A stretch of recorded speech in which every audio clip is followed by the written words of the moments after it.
আসসালামু আলাইকুম, কেমন আছেন সবাই? অনেকেই আমাকে রিকোয়েস্ট করেছেন একদম সহজ কিন্তু দারুণ স্বাদের রেসিপি শেয়ার করার জন্য। তাই আজ আমি রান্না করছি আলুর খুবই সহজ কিন্তু কঠিন স্বাদের রেসিপি, যেটা রুটি পরোটা দিয়ে খেতে দারুণ লাগবে আর স্বাদে কিন্তু রেস্টুরেন্টের যে কোনো সবজি ফেল। তো বন্ধুরা, আমি এখন শুরু করছি রান্নাটা। প্রথমে আমি একটা পাত্রের মধ্যে 3 টেবিল চামচ পরিমাণ সরিষার তেল নিয়েছি। চুলাটা কিন্তু মিডিয়াম লো আঁচে আছে।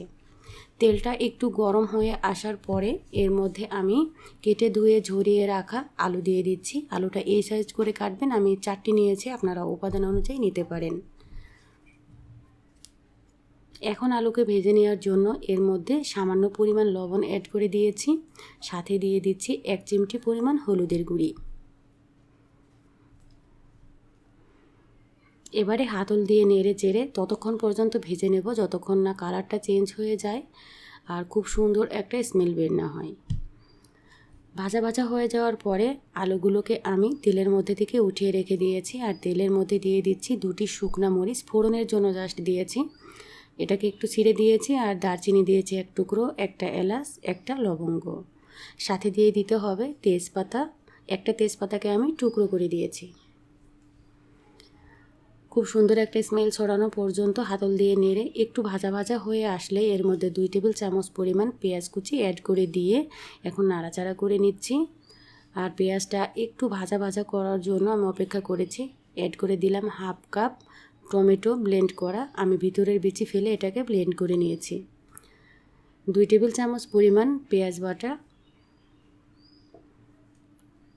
এখন এর সাথে দিচ্ছি 1 চা চামচ পরিমাণ আদা বাটা, দিয়ে দিচ্ছি 1 চা চামচ পরিমাণ হলুদের গুঁড়ি, স্বাদ মতো লবণ, আগেও অ্যাড করা হয়েছে লবণ, আপনারা সেই বুঝে দিবেন। লাল মরিচের গুঁড়ি 1 চা চামচ।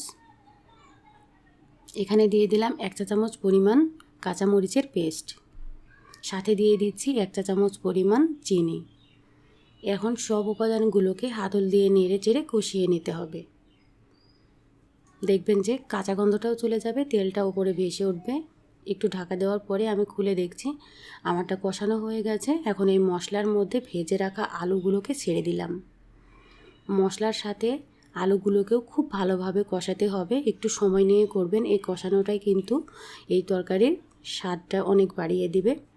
আমি মিডিয়াম আঁচে ঢাকনা দিয়ে ঢেকে প্রায় 2 থেকে 3 মিনিট এটাকে কষিয়ে নিয়েছি। আর গায়ে গায়ে দেখুন মশলাটা লেগে গেছে।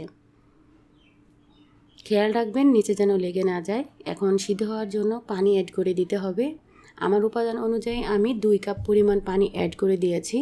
আপনারা খেয়াল রাখবেন বেশি ঝোল ঝোল হবে না, কিন্তু একটু আঠালো টাইপের হবে এই রান্নাটা, সেই অনুযায়ী পানিটা অ্যাড করবেন। মিডিয়াম হাই হিটে ঢাকনা দিয়ে ঢেকে রেখে আমি 5 মিনিটের মতো জাল করে নিব। নেওয়ার পরে দেখতে পাবো যে ঝোলটা একটু গাঢ় হয়ে এসেছে, তখন আমি নাড়াচাড়া করে দিচ্ছি। দেখুন ঝোলটা যখন একটু বেশি গাঢ় হয়ে যাবে তখন এর মধ্যে 1 চিমটি গরম মশলা গুঁড়ি আর 1 চিমটি টালা জিরার গুঁড়ি অ্যাড করে দিয়েছি। দিয়ে এখন হাতল দিয়ে আমি আবারও নেড়ে চেড়ে দিলাম, ফ্লেভারটা যেন ছড়িয়ে যায়। এবার আমি মিডিয়াম লো হিটে এটাকে 3-4 মিনিট জাল করে নেওয়ার পরে দেখবেন যে এরকম একটা থকথকে ভাব চলে আসবে। দেখুন আগের চেয়ে কতটা কমে এসেছে ঝোলটা, একেবারে আলুর গায়ে গায়ে। সেই মুহূর্তে আমি অ্যাড করে দিলাম ধনিয়া পাতা কুচি, 2 টেবিল চামচ পরিমাণ দিয়েছে। আপনারা অবশ্যই ধনিয়া পাতা কুচিটা অ্যাড করবেন, তাহলে তরকারিটা খেতে অনেক মজা লাগবে। ঢেকে রাখার পরে যখন ধনিয়া পাতাটা চুপসে গেছে তখন আমি এটাকে প্রেজেন্ট করে দিয়েছি। এখন এটা কিন্তু গরম ভাত, রুটি, পরোটা যে কোনোটার সাথে খাওয়ার জন্য পুরোপুরি রেডি হয়ে গেছে।